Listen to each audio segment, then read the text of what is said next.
A child sits on the packed dirt floor of a room in Jerusalem 3,000 years ago. The lamps are low. Outside, the city is going quiet. And an old man, maybe the wisest man who has ever lived, maybe a king, lowers himself down until his eyes are level with the child's. He is not going to give a lecture. He is going to say 6 words. And those 6 words open a book that has been read for 3,000 years. My son, hear the instruction of thy father. That's it. That's the door. Now here's what most people think this book is.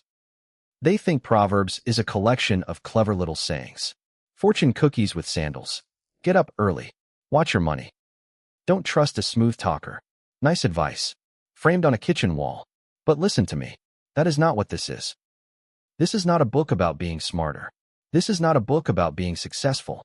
This is not a book about clever sayings. This is a book about which voice you are going to listen to for the rest of your life. Because in the very first chapter, before you get a single tip about money or friendship or anger, Solomon does something you almost never notice. He introduces 3 voices. 3. And once you hear them here, you will hear them everywhere. You will hear them in the garden with Adam. You will hear them on a mountain with Moses. You will hear them in a wilderness with a hungry man being offered the whole world. You will hear them on the last page of the last book. 3 voices. 1 question. Which one are you going to follow? And here is why I am telling you all of this. If you understand Proverbs chapter 1, not memorize it, understand it, you are holding the key that unlocks all 66 books. Because the whole Bible, from the first sentence to the last, is one long story about a person standing in a street, hearing more than one voice call their name. Now I want to warn you about something before we go any further. There is a voice in this chapter. And at the end, after the pleading, after the calling, after the reaching out, that voice does something that has troubled readers for centuries. When disaster finally comes crashing down on the people who ignored her, she laughs. She laughs at their ruin. Hold on to that, because it sounds cruel. It sounds like the last thing a loving God would ever do. And when you finally understand why she laughs, really understand it, you are not just going to understand Proverbs chapter 1. You are going to understand the entire Bible. So let's go back to that room. Back to the old man on the floor, eye to eye, with a child. Because before he says anything else, he says one more line. And that line is the single most important sentence in the whole book. Here is the sentence. Verse 7. The fear of the Lord is the beginning of knowledge. Read that fast, and it sounds like a bumper sticker. Read it slow, and it will rearrange how you see everything. Look at that one word first. Beginning. In Hebrew it is reshith. And if that word sounds familiar, it should. Because the very first line of the entire Bible, the first word of Genesis, is bereshith. In the beginning God created the heavens and the earth. Same root, same word. So sit with that for a second. Genesis says, in the beginning, reshith, God started the world. And Proverbs says, in the beginning, reshith, you start to actually know anything at all. It is as if Solomon is telling you there are 2 creations. There is the first one, where God speaks, and light tears open the dark, and the oceans pull back from the land. And there is a second one, a smaller one, quieter. It happens inside a single human heart, in the exact moment that heart learns where to stand. That is what this verse is. It is not the first page of a self-help book.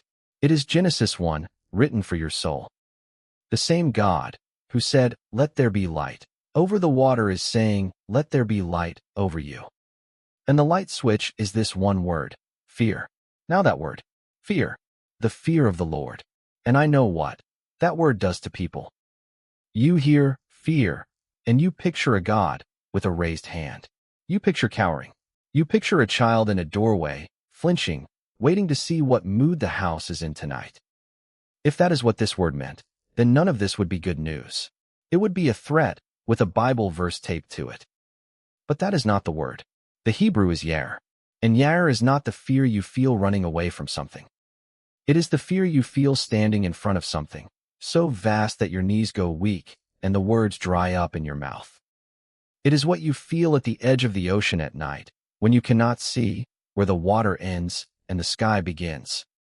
It is what you feel the first time someone hands you a newborn, and the room goes silent, and you realize this whole life is now partly in your hands. It is not terror. It is reverent awe, awe with shaking knees. And here is the strange gift hidden inside that word. Yare does not make you run. It makes you go still. It makes you stop talking. It makes you, maybe for the first time in a long time, actually listen. That is the whole point. Because you cannot hear a single one of the three voices in this chapter until you are quiet enough to listen for them. The fear of the Lord is not the opposite of knowledge. It is the doorway you have to walk through to reach any. Here's what most people miss. Solomon does not say the fear of the Lord is the end of knowledge. He says it is the beginning. It is not the diploma you frame after years of study. It is the front door. And everything else in this entire book, every line about money and marriage and anger and the friends you keep, all of it is just you walking deeper into the house you entered through that one door. Skip the door, and you are not in the house at all. You are just standing in the yard, admiring the windows. And this is where the story turns painful. Because of all the people who have ever lived, the man who wrote this sentence should have been the one who lived it best. And he is the one who broke my heart writing this script. His name was Solomon, son of David. And when he became king, still young, still unsure, God came to him in a dream one night at a place called Gibeon and offered him anything. Anything at all. Long life, riches, the defeat of every enemy who had ever wished him dead. And this young king, standing in that dream, asked for one thing. Wisdom, chokmah, the skill to lead a whole nation of people without ruining them. And God was so moved by that request, so moved that a man handed a blank check, asked for the ability to serve well, that he gave him the wisdom, and then piled the riches and the long life on top of it. Solomon became famous across the entire ancient world. Scripture tells us he composed 3,000 proverbs and over 1,000 songs. And centuries later, the Jewish historian Josephus still echoed the same tradition. The memory of one king's wisdom had outlived his whole kingdom by 1,000 years. Kings sent envoys. A queen crossed a desert with a caravan of gold just to sit in one room and listen to this man think out loud. The wisest man who ever lived. And he did not listen to himself, because this same Solomon, the one who wrote, "The fear of the Lord is the beginning," the one who a few chapters later would write, "Guard your heart, for everything you do flows from it." This same man took 700 wives. He turned his heart toward the gods of foreign nations to keep the peace in his own palace. He built altars to idols on the green hills just outside Jerusalem, in plain sight of the temple he himself had raised to the living God. The man who drew the map to wisdom for everyone else wandered off the road himself, in broad daylight, with the map still in his hand. And that should stop you cold, because it means knowing the words is not the same as standing in the fear. You can write the sentence and still not live inside it. You can hand your own child the key to the whole house and die in the yard. So the question this book is quietly asking you, right here in verse 7, is not, how smart are you? It never was. The question is, are you standing in the right place to hear? Because a voice is about to start calling in these streets. And here is the part nobody tells you. It is not the only one. There are two voices about to call your name at the very same time, from two different directions, and they are both going to use almost the exact same words. Before I show you those two voices, let me say one quick thing. If this is landing on you, if you are starting to see that Proverbs 1 is not a list of tips, but a door, then do me a small favor and subscribe. That is all. It tells me to keep making these, and it means the next person who needs this door gets shown it too. Because we are only one voice in. There are two more coming. The Father has spoken, but the crowd is about to speak. And then, over the noise of the whole city, a woman is going to start shouting in the street. And the third voice will unsettle you. Stay with me. The second voice does not come from a throne. It comes from a group of guys on a corner. Verse 10, "My son, if sinners entice thee, consent thou not." And then Solomon does something brilliant. He lets you hear exactly what they say. He quotes them, "Come with us. Let us lay in wait for blood. We shall find all precious substance." We shall fill our houses with spoil. Cast in thy lot among us. Let us all have one purse. Listen to how warm that is. It is not, come do evil. Nobody talks like that. It is, come with us. It is belonging. It is a seat at the table. It is, you will not have to be alone, or afraid, or broke anymore. Just walk this way, with us, and the whole world opens up. That is the pitch. It always has been. And here is the part nobody tells you. That pitch is not new. It is the oldest sentence in the whole Bible. Go all the way back. A garden. A man and a woman, Adam and Eve, standing in front of a tree, in a world where nothing has ever gone wrong. And a third voice slides in. It does not say rebel against God. It says something so much smaller. Hath God really said? And then, you shall not surely die. You shall be as gods. Hear it? Same voice, same shape. It is, come with us. It is a table, a promise, a shortcut, a whisper that the rules are smaller than they look, and the reward is bigger than they told you. The crowd on the corner in Proverbs 1 is the serpent in the grass in Genesis 3, wearing new clothes.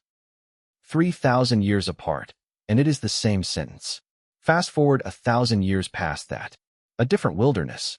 A man who has not eaten in 40 days, thin, sunburned, alone. And the same voice finds him too. It does not say worship evil.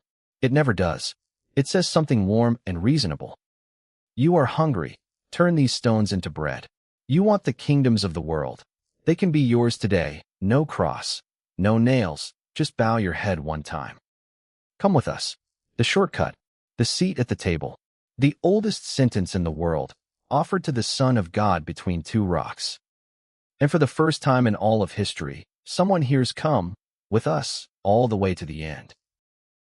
And does not go. That is what I meant when I said Proverbs 1 is the key. Once you hear this voice here, in a garden, in a wilderness, on the corner near your house, you cannot unhear it. It is always the same invitation, dressed for the occasion. Always warm, always reasonable, always come with us. But it gets stranger. Because while that voice is talking on the corner, another voice is already out there. And she is not whispering. Verse 20, Wisdom crieth without. She uttereth her voice in the streets. She crieth in the chief place of concourse, in the openings of the gates. Stop and picture that. This is the third voice. And Solomon does not describe her as a quiet book on a shelf or a professor behind a lectern. He describes her out in the open air, in the loudest, busiest part of the city, the market, the gates, where the crowds are thickest, and she is shouting. Wisdom is not hiding from you. Wisdom is hoarse from calling your name. The Hebrew word here is chokmah, and notice she. Not it. Chokmah is a feminine noun, so all through this chapter, wisdom is a woman, with a voice, standing in the intersection, refusing to be ignored. People have called her Lady Wisdom for centuries. And hold on to her, because by the end of this video you are going to find out she has a name, and the name is going to surprise you. So now look at where that leaves you. Two voices. Same street. Same volume, almost. One says, come, with us, it will be easy. One says, turn to me, it will be true. And standing right in the middle, Solomon puts one more person. He calls him the peti. It gets translated the simple, but it does not mean stupid. Peti means open, a door left ajar, a mind not, yet made up, a heart that could still go either way. And here's why that matters so much. The peti is not the villain of this chapter. The peti is you. It is me. It is every person who has ever stood at an intersection with two voices in their ears and had to decide, today, which table to walk toward. Now watch what happens when someone chooses wrong. Because Solomon's own family gives us the example, and the stakes are no longer personal. They are national. Solomon dies. His son takes the throne. His name is Rehoboam. And the people come to this new king with one request. Your father worked us hard. Ease the load a little, and we will serve you all our days. So Rehoboam asks for advice. First he goes to the old men, the ones who had stood in the room with his father, the ones who carried a lifetime of chokmah. And they tell him, speak gently to these people, serve them, and they will follow you forever. That was Lady Wisdom, crying out in the street of his own palace. Then Rehoboam goes to his friends, the young men he grew up with, and they give him the other voice. Come with us. Show them who is king. Tell them your little finger is thicker than your father's waist. Crush them.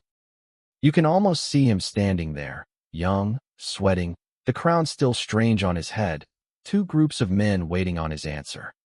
The old men on one side, quiet, patient, holding a lifetime of wisdom in their tired faces. His friends on the other, grinning, elbowing each other, feeding his pride. Both were in the same room. Both were calling his name, and he leaned toward the ones who told him what he already wanted to hear. And the kingdom his grandfather David built, and his father Solomon glorified split in two that day. 10 tribes tore away. One nation became two, and they would fight and bleed for generations. All of it traced back to one young man, standing at an intersection, choosing which voice to obey. That is the whole Bible in one afternoon. A father's wisdom, a crowd's flattery, and a peti who had to choose. So do not tell me Proverbs 1 is a book of tips. It is a map of the only decision you keep making every single day for the rest of your life. And we still have not dealt with the strangest part of this chapter, the laugh. Quick thing, and then we go to the hardest part of this chapter. If you are still here, 20 minutes in, still thinking about which voice you are listening to, then this video was made for you. Leave one word in the comments. Which voice? That is it. I read them. Now let's finish this. Here is the laugh. Verse 26. Lady Wisdom is still speaking, still out in the street, and she says this to the ones who kept walking past her toward the corner. I also will laugh at your calamity. I will mock when your fear cometh. And that stops people, because it sounds cruel. It sounds like the opposite of everything you were told God is. You picture wisdom standing over a broken person, pointing, laughing at their ruin. And something in you wants to shut the book right there. So stay with me, because you have to hear what actually happened first. Go back and read the verses right before the laugh. She says, I have called, and you refused. I have stretched out my hand, and no man regarded. You have set at naught all my counsel. Read that slowly. This is not a stranger gloating over an accident. This is someone who called, and reached out a hand, and watched it get ignored, day after day, year after year, while the person she was warning walked, smiling, toward the cliff. Have you ever loved someone like that? Have you ever watched somebody you would die for choose the exact thing you begged them not to choose? Not once, but over and over, until one day the disaster you saw coming from a mile away finally lands on them? And it breaks you? That sound you make in that moment, it is not a laugh of joy. It is the terrible, helpless sound of a love that told the truth and was not believed. That is verse 26. That is what the laugh is. It is not God enjoying your pain. It is the grief of a wisdom that called your name in the street until she was hoarse and could not make you turn your head. And make no mistake, the ruin in that verse is real. The judgment is real. Wisdom never pretends the cliff is not a cliff. But every warning came first. The tragedy of that laugh is that it was never supposed to happen. Every single warning was an open door. She was not waiting to say, I told you so. She was begging you to make the sentence unnecessary. And now that you understand why she laughs, look how far this reaches. There was a man in the city of Milan, a little over 1600 years ago. Brilliant, restless. He had chased every voice the ancient world could offer, and none of it had filled him. His name was Augustine. And one afternoon he collapsed in a garden, weeping, utterly wrecked, because he could hear a truer voice calling, and could not make himself walk toward it.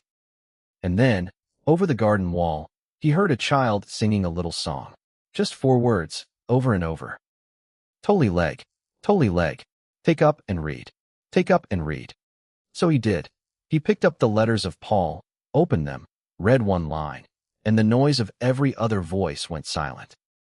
The wisest, most stubborn skeptic of his age finally turned his head in the street. That is Proverbs 1, playing out in a garden in Milan. Wisdom was still crying out. She never stopped. The only question there has ever been, was whether Augustine would get quiet enough, low enough, yare enough, to finally hear her, over the crowd.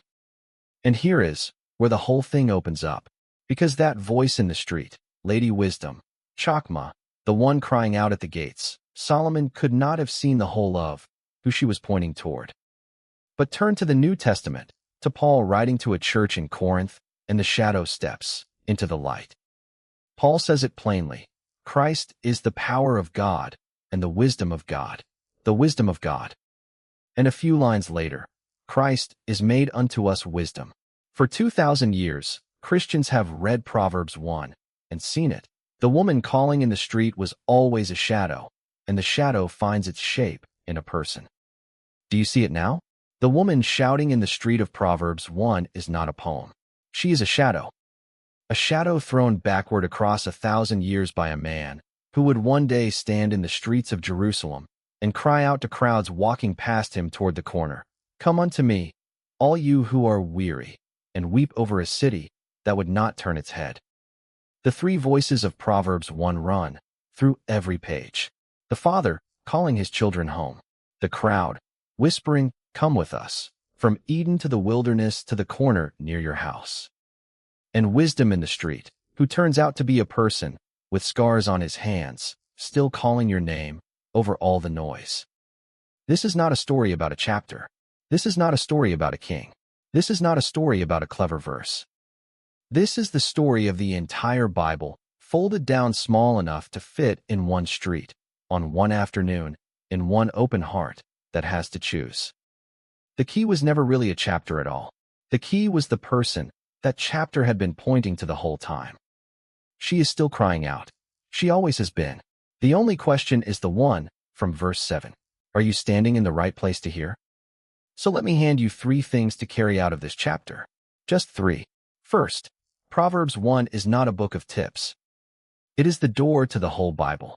It hands you 3 voices: the Father who calls you home, the crowd that whispers, "Come with us," and wisdom crying out in the street. And once you have heard them here, you will hear them on every page, from the garden in Genesis to the last invitation in Revelation.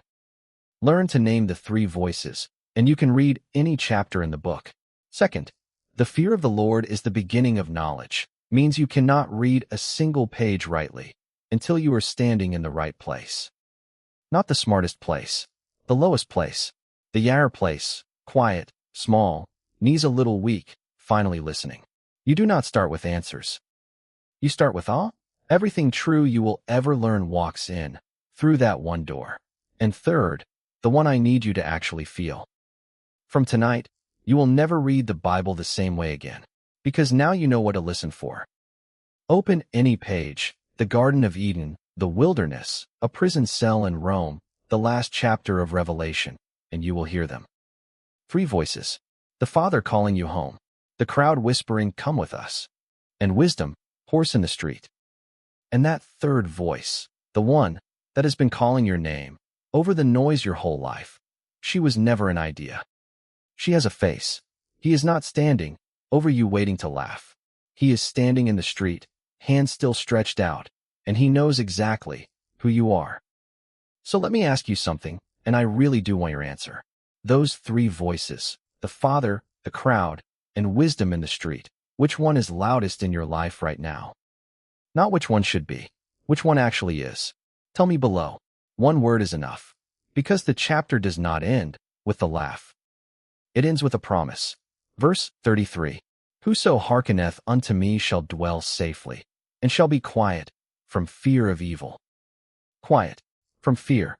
That is what is waiting on the other side of turning your head. Not a smarter life. A quieter one. The kind of quiet that only comes to a person who finally stopped running toward the corner and walked, instead, toward the voice that had been calling their name all along. She is still crying out in the street. Go get quiet enough to hear her.